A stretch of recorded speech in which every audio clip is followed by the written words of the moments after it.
नमस्कार, मैं हूं आपके साथ अभिषेक पुंडी।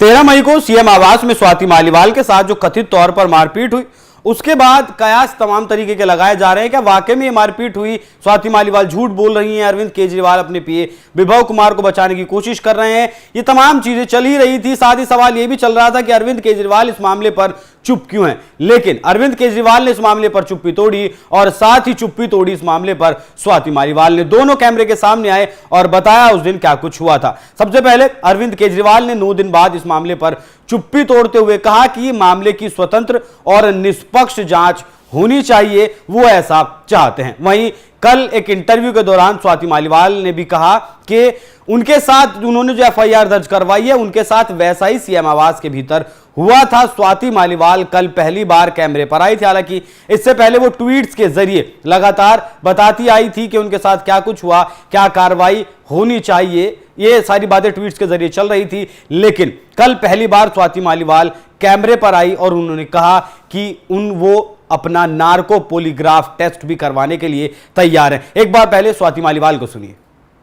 कि मई 13 को जो इंसिडेंट्स हुए थे उसके बारे में अगर आप बताएं कि क्या हुआ था उस दिन। मैं 13 मई को सुबह 9 बजे के करीब अरविंद केजरीवाल जी से मिलने उनके आवास पे गई थी।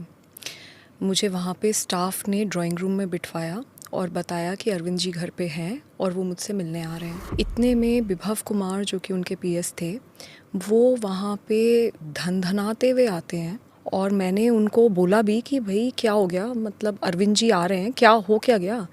तो इतना मैंने बोला और इतने में ही उन्होंने हाथ छोड़ दिया।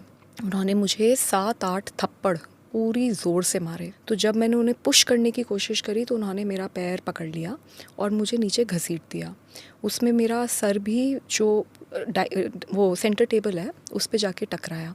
मैं नीचे गिरी और फिर उन्होंने मुझे लातों से मारना शुरू किया और मैं बहुत ज़ोर से चीख के हेल्प मांग रही थी, लेकिन कोई मदद के लिए नहीं आया। ऐसे तो हो ही नहीं सकता कि सीएम के घर में कोई नहीं हो और ऐसी पिटाई हो रही हो किसी की और कोई बाहर ही ना निकले कमरे से।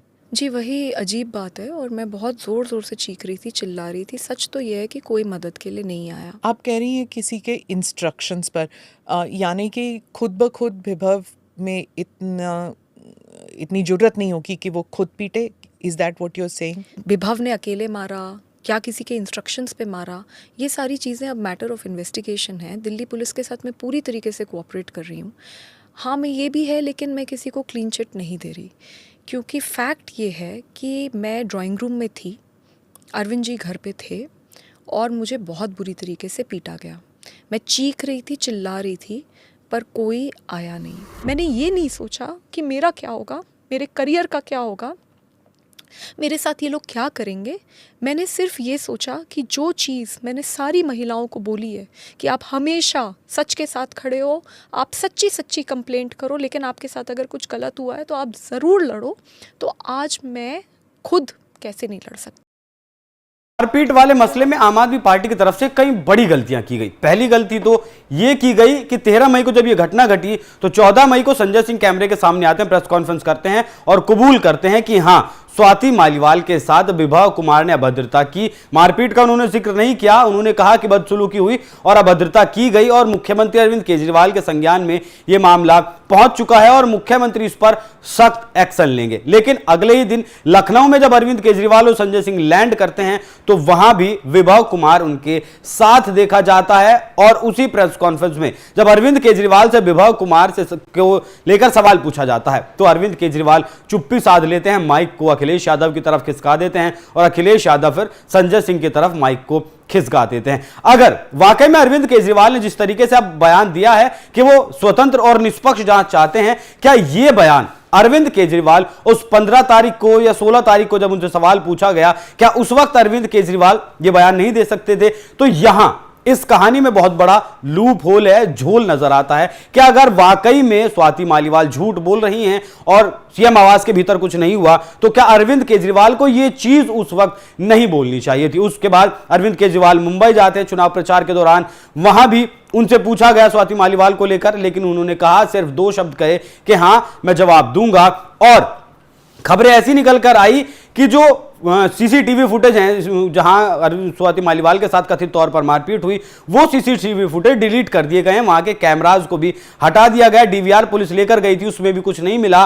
मुंबई में पुलिस के सूत्रों के हवाले से खबर मिली कि मुंबई में जो आईफोन था, जो विभव कुमार का फोन था जिसमें सारा डाटा था, वो मुंबई में फॉर्मेट किया गया। उसके बाद मुंबई पुलिस मुंबई भी लेकर गई विभव कुमार को, और वहां भी कुछ नहीं मिला।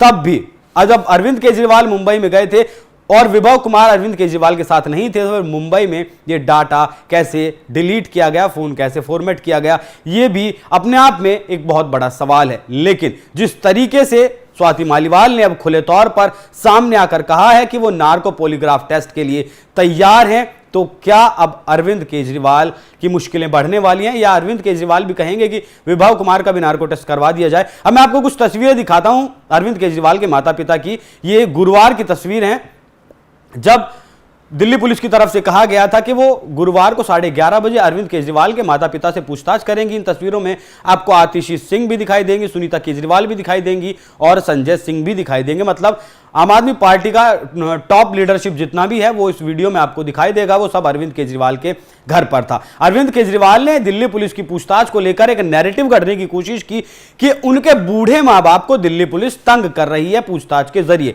अब अरविंद केजरीवाल ये नहीं बता पा रहे कि अगर उस वक्त माता पिता घर में मौजूद थे और दिल्ली पुलिस उनसे पूछताछ करना चाहती है कि क्या आपने किसी के चीखने चिल्लाने की आवाज सुनी, इस तरीके के सवाल अगर दिल्ली पुलिस उनसे पूछना चाहती है, वो भी घर पर आकर, तो इसमें कौन सी गलत बात है? जबकि अरविंद केजरीवाल का खुद का कहना है कि जांच स्वतंत्र और निष्पक्ष होनी चाहिए। तो किस तरीके से जांच स्वतंत्र और निष्पक्ष होगी? अगर अरविंद केजरीवाल जांच में सहयोग करेंगे, सीएम आवास के भीतर जो कुछ हुआ दिल्ली पुलिस को वो पता चलेगा, तभी तो जाकर ये जांच निष्पक्ष और जो है स्वतंत्र हो सकती है। तो यहां अरविंद केजरीवाल लोगों की भावनाओं के साथ खेलने की कोशिश कर रहे हैं। पूरी आम आदमी पार्टी चरित्र हनन करने पर उतारू है। स्वाति मालीवाल के 18 साल से जो स्वाति मालीवाल अरविंद केजरीवाल के साथ थी, आज वो अरविंद केजरीवाल की सबसे बड़ी दुश्मन दिखाई देती हैं। और आम आदमी पार्टी जिसे लेडी सिंघम बताया करती थी, वो आज आम आदमी पार्टी के लिए सबसे बड़ी दुश्मन बन गई है। वो झूठी बन गई है आम आदमी पार्टी के लिए, बीजेपी की एजेंट बन गई हैं, बीजेपी की मोहरा बन गई हैं। और एक राजनीतिक षड्यंत्र, राजनीतिक साजिश के तहत अब आम आदमी पार्टी का ऐसा कहना है कि बीजेपी स्वाति मालीवाल को मोहरा बनाकर अरविंद केजरीवाल को फंसाना चाहती है। जो आदमी पहले ही कथित शराब नीति घोटाले में फंसा है, सुप्रीम कोर्ट हाईकोर्ट सबूत देकर कह चुके हैं कि हां, घूस लेने के मामले में अरविंद केजरीवाल सीधे तौर पर जो है इसमें शामिल दिखाई देते हैं। घूस लेने में भी और घूस का पैसा खर्च करने में भी आम आदमी पार्टी पर भी तलवार लटकी है, क्योंकि शराब नीति घोटाले में मामले में अब ईडी ने आम आदमी पार्टी को भी जो है पार्टी बनाया है, और अब आम आदमी पार्टी का कार्यालय, बैंक अकाउंट्स फ्रीज करने की भी बात खुद अरविंद केजरीवाल कह चुके हैं। तो अब अरविंद केजरीवाल क्या कुछ करेंगे? जिस तरीके से अरविंद केजरीवाल ने 9 दिन बाद चुप्पी तोड़ी, अरविंद केजरीवाल का भी बयान सामने आया, स्वाति मालीवाल का भी बयान सामने आया। अब देखना होगा जांच में क्या कुछ सामने आता। विभव कुमार क्या इस बात को मानते हैं? क्या उन्होंने मारपीट की? क्या सबूतों के साथ यह बात साबित हो पाएगी? और क्या फिर उसके बाद अरविंद केजरीवाल की गर्दन भी इस मामले में फंस सकती है? आपकी इस पूरी खबर पर क्या कुछ राय है? कमेंट कर अपनी राय हमें जरूर बताएं। नमस्कार।